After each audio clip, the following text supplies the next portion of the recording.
Okay, so future teachers, this is a continuation of the discussion on the Bloom's taxonomy. So just as a recap, when we talk about the Bloom's taxonomy of educational objectives, so we are using this to set our objectives for our class. No? This is among of our guides. But take note that it's not only Bloom's taxonomy, there are other references also, which we will tackle as we go along the way. But in the case of Bloom, there are there are six cognitive levels. By the way, when I talk about Bloom, take note that there are three major domains. The three major domains, according to Bloom, is your cognitive, then you have your affective, then you have your psychomotor domains. These are the three domains that are touched by Bloom. In our discussion, our focus here right now is the cognitive domain. In the cognitive domain, there are 6 levels for the cognitive domain. So your 6 levels, okay, I summarized it using the acronym KKs. So I hope that you will be able to memorize it. So you have your knowledge, you have your comprehension, application, analysis, synthesis, and evaluation. Okay, those are the 6 levels of the cognitive domain. So again, you have knowledge, comprehension, application, analysis, synthesis, and evaluation. So when you talk about knowledge, it talks about simple recall. Okay, it talks about simple recall. In other words, I would try to, for example, name the capital of the United States, name the capital of the Philippines. Those are simple recall. In your comprehension, what we are looking to, your keyword there is understand. Okay, your keyword for comprehension is understand. So we are trying to understand, for example, you ask the question, why is the Philippines called the Pearl of the Orient Seas? Or why is the Philippines belonging to the Ring of Fire? So you are asking the student if they understood the topic that you are discussing. Now, in application, you apply, as the term implies, apply.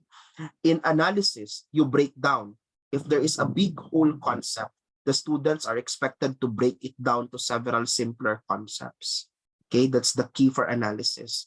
For synthesis, from several concepts, the student is expected to synthesize it to one complex concept. Okay, that's why it says here, compile the components to a new whole or propose alternative solutions. And then in the term evaluation, in the evaluation, they become judges. They have judgments on the other outputs. So in evaluation, they can appraise, they can evaluate, okay, and they can judge, things like that. So again, the summary of your 6 levels of cognitive domain is K's. Okay, try to memorize that and try to say to yourself knowledge, and then C is comprehension. That would be followed by application, followed by analysis, followed by synthesis, and followed by evaluation. Okay, try to memorize that by heart, not just for the purpose of your examination, but also for your purpose of future teaching later on. Now, there is what we refer to as your higher order thinking skills and your lower order thinking skills. Okay? So guys, if you would look at it, your knowledge, comprehension, and application, the first 3 that I've mentioned is actually belonging to the lower order thinking skills. Whereas your A's here, your analysis, your synthesis, and your evaluation are belonging to higher order thinking skills. Why are they referred to as higher order thinking skills? Because they would elicit critical thinking. Okay, they would elicit critical thinking. Okay, now you might be wondering, sir, what are the terms on the right side there? Plus on the right side is the revised. This refers to the revised Bloom's taxonomy. Plus in the revised Bloom's taxonomy, instead of using the term KKs, okay, what we are using right now in the revised Bloom's taxonomy is your RUAAEC. Okay, so you have your RUAACE, AC, I mean. So class knowledge is now remembering. Your comprehension is now understanding. So applying and analysis remains to be the same. And then plus your synthesis is already with evaluation. And then your evaluation is already changed to creativity. In other words, class, in the revised Bloom's taxonomy, the highest class in the hierarchy is already the creation of knowledge, okay, or the creation of something from that knowledge, right? So in revise, no? Na-revise siya. Now let's talk about that. So if you would look at this first, I would want to differentiate between your lower order thinking skills and your HOTS. So class, the reference of this is posted there. So it can be seen, class, that, no, look at this. When I talk about lower order thinking activities, okay, try to remember your case or maybe your RU. Okay, so you have class your remembering, then you have your, what's the U? Anybody? What's the U? Are you? What's the U there? Understanding. Understanding, very good. And then what's the next one, which is an A? Applying. Okay, applying. Okay, so class, these are considered to be lower order thinking activities when it comes to the revised taxonomy. Now look at it. It's passive in thinking. Ba? Now, halimbawa, class, if memorize mo what is the capital of the Philippines, di ba, class, kahit nakapikit yung mata mo, Manila. Kahit nagde-date ka, Manila. Kahit kakagising mo lang, Manila. It's passive in thinking. Okay? You just memorize. Okay? You just memorize and then that's it, you memorize. Your LOTS learning activities, class, are used to solve problems. No? Are used to solve problems. Halimbawa, it will say 5 plus 5. Okay, it's 10. Okay? That's a lower order thinking skill because you know that it's just solving the problem and it's used, class, to assess simple problem. It is used also, class, to practice your convergent thinking. So class, there are two main kinds of thinking when we talk about thinking, class. So you have the term convergent thinking and then you also have the term divergent thinking. So class, when you talk about convergent thinking, as the term implies, class, okay, it is focused on reaching one well-defined solution to a problem. Bakit, class, one well-defined solution? Di ba pag sabihin ko converge, pag sinabi kong converge, we converge. We converge, di ba? Parang nagsama-sama, converge, no? So class, it's a type of thinking that involve logic. Okay, this is used, class, for the type of thinking that involve logic. Whereas, class, your divergent thinking naman, on the other hand, is geared towards creativity. We write it down, creativity. So in other words, halimbawa, 10 tayo sa isang classroom. Gusto ko, class, na mag-agree tayo. What is the solution to 5 squared? Halimbawa, simple problem, 5 squared. Okay? So I'm asking all of you, Desiree, what's your idea about 5 squared? Faith, what's your answer? Rhea, what's your answer? Arnel, what's your answer? Kenneth, what's your answer? Parang I'm encouraging you na, sige, mag-agree tayong lahat para sa isang answer. Because we are dealing with a simple problem there. Okay? So that's why, class, convergent thinking is more of a lower order thinking skills. And when you talk about convergent thinking, you are just learning from the teacher as the source of information. Okay? Kung baga, class, your LOTS, class, is just like of thinking that your teacher is a sage on the stage. Okay? Stage on the stage. Pag sinabi ko, class, na sage, di ba, parang magician, tapos yung lahat mong focus parang nasa kanya. So in the same way, class, in LOTS learning activities, it would appear that the teacher is an expert. Okay, I'm standing in front, you're just listening, and then you're listing down everything. Okay? Di ba, class, if I'm doing the discussion, you are just trying to recall, you are just trying to memorize, okay? And you are just trying to remember the things that needs to be remembered. So that is where the learner from the teacher is becoming the source of information. So that's a lower order thinking skill, okay? Lower order thinking skill. Then you also practice solving problems and memorizing. So memorize, okay? As the keyword there, memorize. And then you prioritize the factual. That's considered to be lower order thinking. Now, for your HOTS, look at the difference. In LOTS, you have passive thinking, but in HOTS, you are active thinkers. Okay? Meaning you are being asked, no? Instead of saying, for example, what is 5 plus 5? In higher order thinking skills, I will present you with a situation, and then I will ask you, how do you think will we make a mathematical? How do you think will we make a mathematical conclusion or mathematical statement from this problem? That's a higher order thinking question. Then you formulate the problem. Sir, ganito pala tayong naghahanap ng problema. Oo. Kumbaga, you are given the situation And in higher order thinking skills, you are asked to identify the problem that needs to be addressed. Just like in your research, di ba? You've been into research. Pag sinabi nating research, for example, sabihin natin, tatanungin kayo ng teacher, anong problema na nakikita nyo sa society? Sige nga, can somebody give me an answer? Let's say, for example, we are looking for a research problem. The first question that I might ask is, what are the problems that you can see in the community? Sige, can somebody put it on chat? Anong mga problema na nakikita nyo sa society? Sige na, what are the problems that you can see in the community or the society that we have? Guys? Sige na, give me problems, give me problems. O ayan, pollution for example. O ayan, corruption. Okay? Now class, if you would look at pollution, corruption for example, no, we see it as a problem in the society. But on our level as professionals, how can we address that problem? Diba? Pag sinabi kong pollution, ano kung may pollution? Okay? Paano mo i-define yung pollution? How do we address pollution? How do we address poverty? Diba? Poverty, you would say poverty is the problem. But then if you will be asked, sige, how will we measure poverty? Diba? Diyan pa lang mag-a-apply yung critical thinking mo na, ay hala, okay? Madali lang palang sabihin ng poverty, pero hindi ko naman kayang i-address ang buong poverty.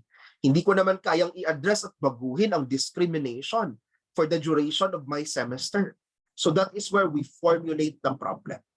And as with the example also, we assess complex problems. Okay? We assess complex problems. Hindi ito 5 plus 5, but we are dealing with more complex problems.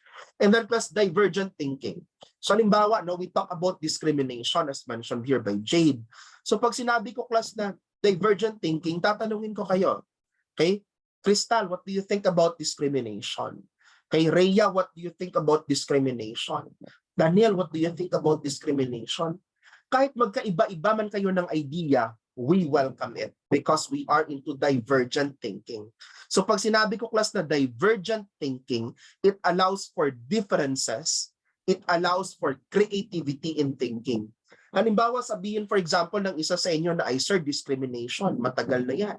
Okay? Alam mo sir, discrimination, dapat pumunta tayo dun sa barangay tapos educate natin sila. Okay, let it come, let it come. Let the ideas come just like in brainstorm. Okay, because that's divergent thinking. And then we find information from various sources. We think critically and solve problems creatively. Okay, hindi po tayo step 1, step 2, step 3 lang. We use our creativity. And then the knowledge is analytic and then evaluative thinking. Okay? Now, if you are making your examinations, if you are making your examinations, or if you are making your assessment, there should be a combination of your LOTS and your HOTS. So class, when I talk about your LOTS, lower order thinking skills, and your HOTS class, you have your higher order thinking skills. Okay? So there needs to be a combination of both. There needs to be a combination of both. Hindi siya pwede na iisa lang, guys. Hindi lang pwede na ang entire exam po is LOTS. Hindi din pwede na puro siya HOTS. So dapat may combination po ng either LOTS or HOTS.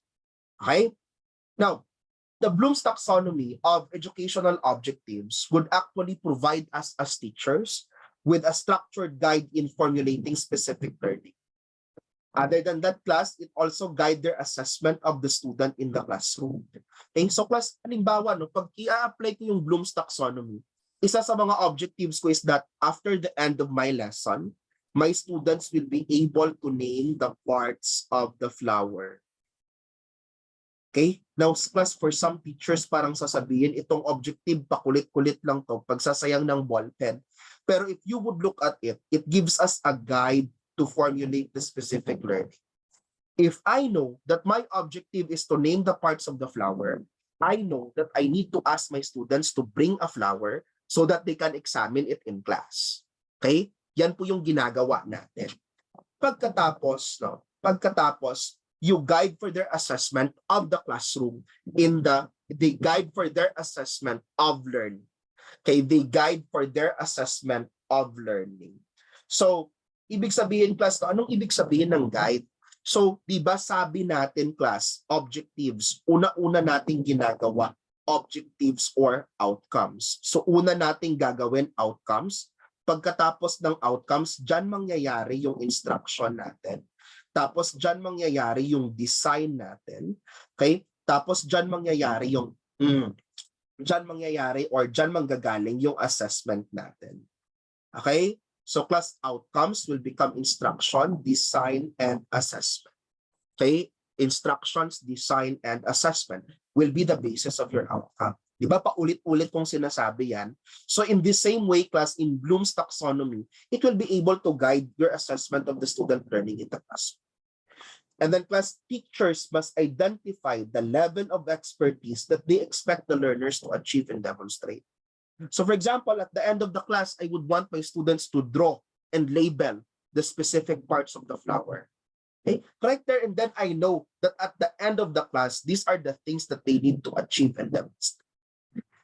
So it guides us, no? So wag niyong sabihin na itong Bloom's taxonomy, additional lang yan. Okay?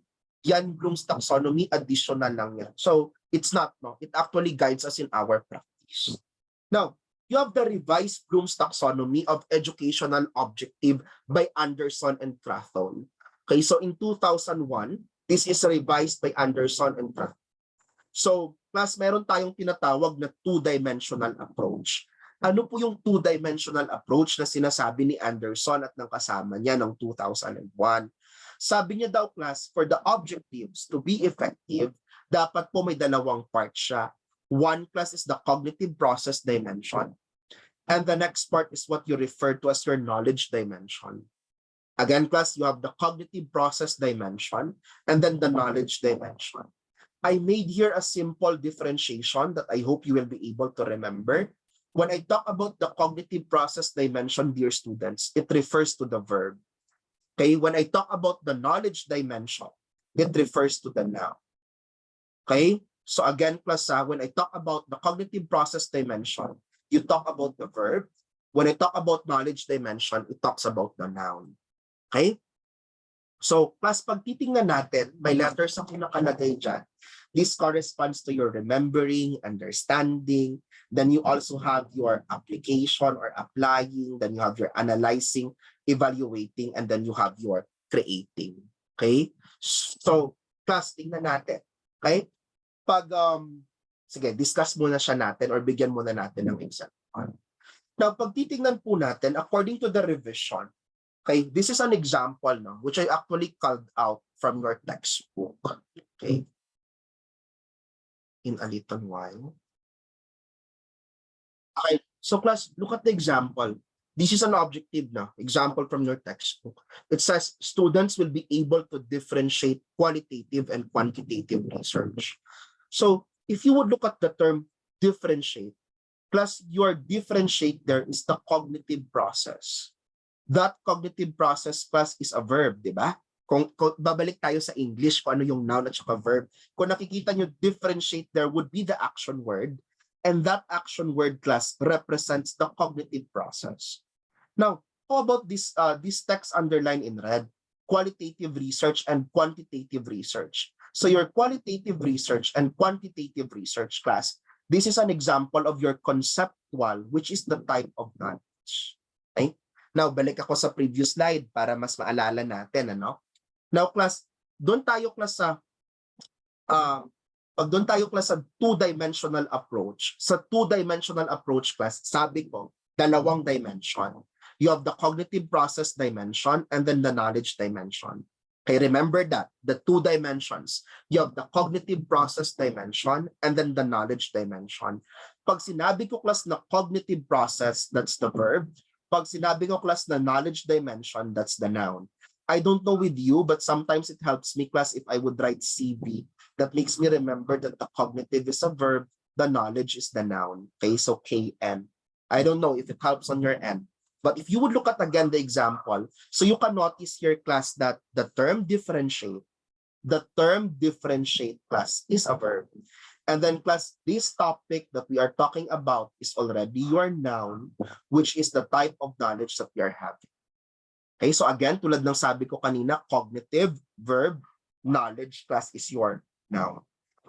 Okay, so it simply reminds us that when we are creating the objectives, dapat pala i-mention natin kung ano ang gagawin ng student, tapos second, sa anong topic. Kung kaya, if you can notice in the syllabi that your teachers are making, oftentimes paulit-ulit, the students will be able to enumerate the parts of the body.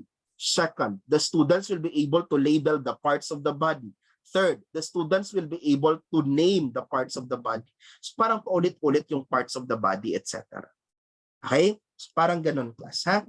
So, now, let's look at the examples, no? Or let's look at the cognitive process domain first. So in the cognitive process, tulad ng sabi ko, your cognitive process is actually revised Bloom's taxonomy. If you would look at it again, as I would like to repeat again, your old Bloom's taxonomy, okay, your old Bloom's taxonomy is still KKs. And then plus you have what you refer to right now as your new taxonomy, which is your remember, you have your understand, you have your AAEC. Okay, that's the new taxonomy that we have. Sir, bakit mo pa tinuturo yung old? Kasi class may new naman na taxonomy. Bakit ko pa kailangang alamin ang old? Class, if you would look at this, these are actually like models or these are actually like theories. Hindi naman sinasabi na applicable siya sa lahat ng cases. It is not mentioned that it is applicable in all cases. Okay? It's not applicable in all cases. Okay? In other words, I am telling you this so that later on, meron kayong knowledge base kung ano yung mga available na way for you to state the objectives. And mind you, no, with the learning that we are also knowing as we advance in different degrees, di ba, may masters tayo, may doctoral tayo, malalaman nyo na hindi lang si Bloom's ang nag-i-exist sa world. At hindi lang po si Bloom's ang only basis on doing this. Okay? So that's why na I'm telling you what's the old, what's the new. Okay, we don't know, no? You don't know what will be the other assessments that you will encounter later on. Okay? Sige. Okay, so now talking about the levels class naman ng revised, no? So tingnan po natin, ano po yung una?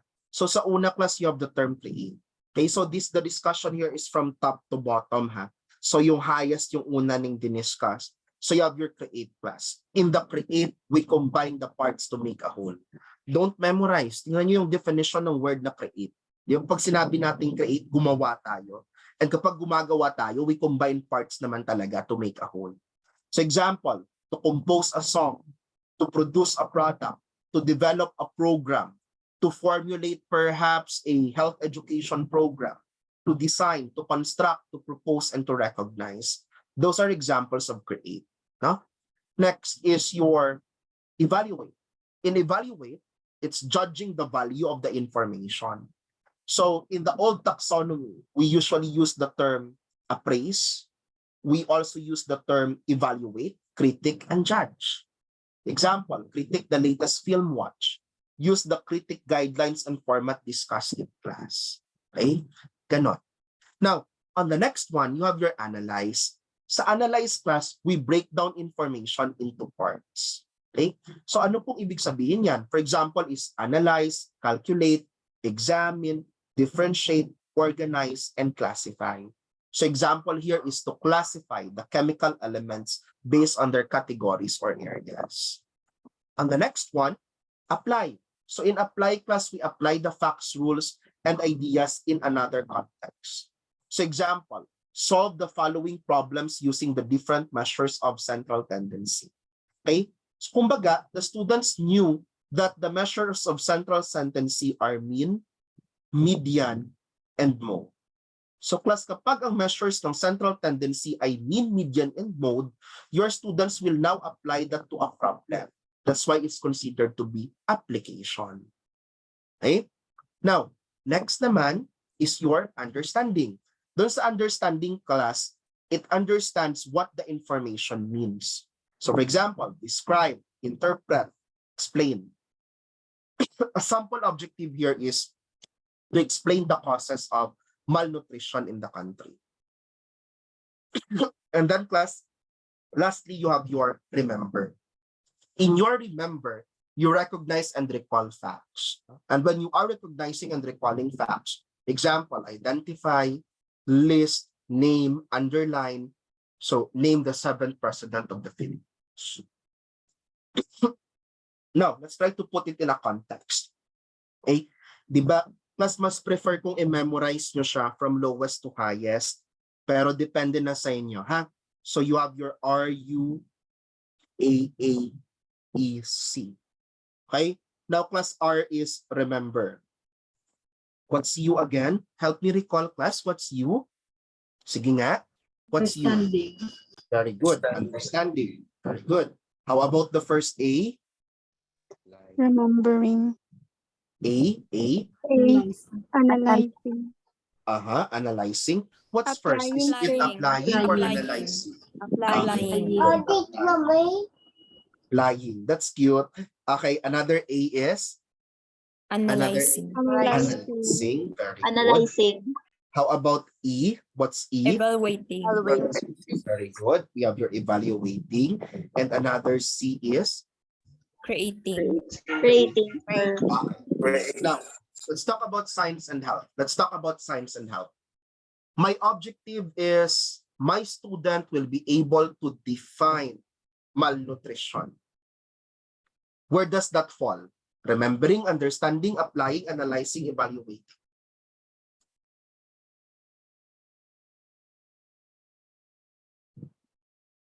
Sige na. My student will be able to define. My student will be able to define malnutrition. Sige na. Do not look at the illustrative verbs there. Just stick to the words that I said. My students will be able to define malnutrition. Remembering, sir. Okay, that will fall under remembering. Okay, that will fall under remembering. Okay, wait lang. How about if I will say that my students will be able to explain the causes of malnutrition? My students will be able to explain the causes of malnutrition. Where would that fall? Understanding, sir. That Understanding. would fall under understanding. Let's say, for example, that I ask my students, no, assessment. Sabi ko sa students ko, submit a critic of the current nutritional program in your municipality. What cognitive level am I developing? Analyzing, sir. Applying, sir. Submit a critic of Analyzing, sir. Creating, sir.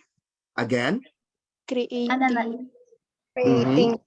Analyzing, sir. Pag sinabi kong Evaluating, sir. criticize, yes? Evaluating, sir. Okay, we are actually evaluating. So pag pinasubmit ko yung students ko, halimbawa sabi ko sa students, let's critique the present educational program that is existing in the community. Tapos sinabi ng student, the nutritional program is insufficient. The nutritional program is lacking. The student is actually evaluating. Now, what am I trying to imply naman doon sa instruction na binigay ko, class? My instruction would simply tell you that there are many levels of cognition that we can apply in a certain topic. Halimbawa, describe malnutrition, explain the causes of malnutrition, understand the nutrition status in the Philippines, and then create a program to address malnutrition, critique a program on malnutrition. Right there and then, you are able to see that there are many ways for us to assess our students. So hindi pa pwede, guys, na for example, mag-lesson tayo, halimbawa, malnutrition is 1 unit in your science class. Hindi pwede that at the end of the day, your students will just be able to define malnutrition. Dapat your student would have a lower order thinking skill and a higher order thinking skill among your objectives. Are you getting my point? Are you getting my point there, students? Okay? So class, that's how we practice your two-dimensional approach, no? In terms of the cognitive process dimension. So again, as a recap, in your two-dimensional approach, as mentioned, there are 2 dimensions. So you have the cognitive process dimension, and then you also have the knowledge dimension. So we have already talked about your cognitive process dimension. So for your cognitive process dimension class, so you have your RUAAEC, and then for your knowledge dimension, you have your FCPM. Okay, now let's deal with your knowledge dimension. In your knowledge dimension class, you have 4 possible types of knowledges. So you have the factual knowledge. If you talk about the factual knowledge, sabihin na natin na ito yung minimemorize natin. Okay, if you talk about factual knowledge, ito yung minimemorize natin. Okay, so paano nga ba siya natin i-minimemorize? These are the basic knowledge.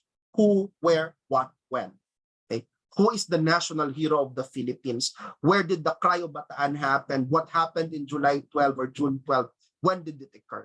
So those are all factual. Ibig sabihin right away may sagot ang student. Okay? Now, when I say conceptual, these are fundamental principles, facts or bits of information. Kung baga class, there is somehow some level of analysis na. Okay, there is some level of analysis in your conceptual. Look at the question, what makes the Philippines the pearl of the Orient Seas? If I ask, what is the pearl of the Orient Seas? That is knowledge. But if I ask, what makes the Philippines the pearl of the Orient Seas? That is already conceptual. Okay, so you have knowledge, then you have conceptual. Next class, you have procedural. As the term implies, class, procedure. Okay, as the term implies, procedure. In other words, class, process siya, step siya, technique siya, methods siya. Okay? Now, class, your procedural also builds on knowledge, and then it also builds on the conceptual. Okay? So, kumbaga, class, ang procedural, naka-base din, class, kay knowledge at saka kay conceptual. Okay? Now, example, how do we develop items for achievement test? How do we perform an assessment of an adult? How do we conduct or how do we make a poem? How do we construct the research problem? Okay? So those are class the things that are found on the knowledge dimension. Okay? So procedural. Then lastly, you have what you refer to as your cognitive. Plus si cognitive, dapat nandyan si K, nandyan din si C, nandyan din si P para masabi natin siya class na metacognitive. Now, if you can recall class the definition of metacognition, class the term metacognition is simply thinking about, sige nga class, metacognition, thinking about what? Learning, sir. Thinking po. Thinking, sir. Thinking about what you're thinking. Yes. Okay, so class, metacognition is thinking about thinking. Okay? So kumbaga Thinking iniisip, about thinking, sir. yes. Okay, so class, kumbaga iniisip mo, tama ba itong iniisip ko? I thought that Bloom's taxonomy is good. Am I thinking correctly? Is my thinking has a basis? What's my basis for concluding like this? Thinking about thinking. So that's why class I said, no, kaklas kung i-memorize mo yung KCPM, okay, so class, kung i-memorize mo siya, may knowledge, then meron kang class na C, conceptual, then you have your P class which is procedural, then you have class your M which is your metacognitive. So class, your K, C, and P are the basis of your metacognition. So it answers the question why, it also answers the how and the what in the real life application. Okay, it also answers the how and the why or the how and the what in real life situations. Okay, now in that case, guys, no, it is a type of knowledge that make the discipline relevant to one's life. Medyo malalim na. Kumbaga, for example, sa amin na mga nurses, bakit ka nag-nursing? Okay, why did you pursue nursing? Why did you pursue the teaching education? Why did you pursue the education course? It makes one understand the value of learning on one's life. Kumbaga, it will make you understand that you are not just learning to memorize things, and it requires reflective knowledge. In other words, magre-reflect ka. Okay, magre-reflect ka. Hindi siya class pwede na, uy, memorize ko na yan. Okay, so dahil memorize ko na yan, okay, that's it. But no, in metacognition class, you need to reflect. Tama ba itong na-memorize ko? Pagkatapos kong ma-memorize to, what's next? That's your metacognition. Okay? So, those are the levels of your knowledge dimensions. Okay? I will not be talking about learning targets as of this time, but please try to remember and try to review the 6 dimensions in your cognition, and then the 4 types of knowledge in the knowledge lineage. Okay? Dear future teachers, these are things that you need to memorize. Ha? Kailangan nating i-memorize para mas madali nating ma-apply. Okay? Sige. Any questions so far?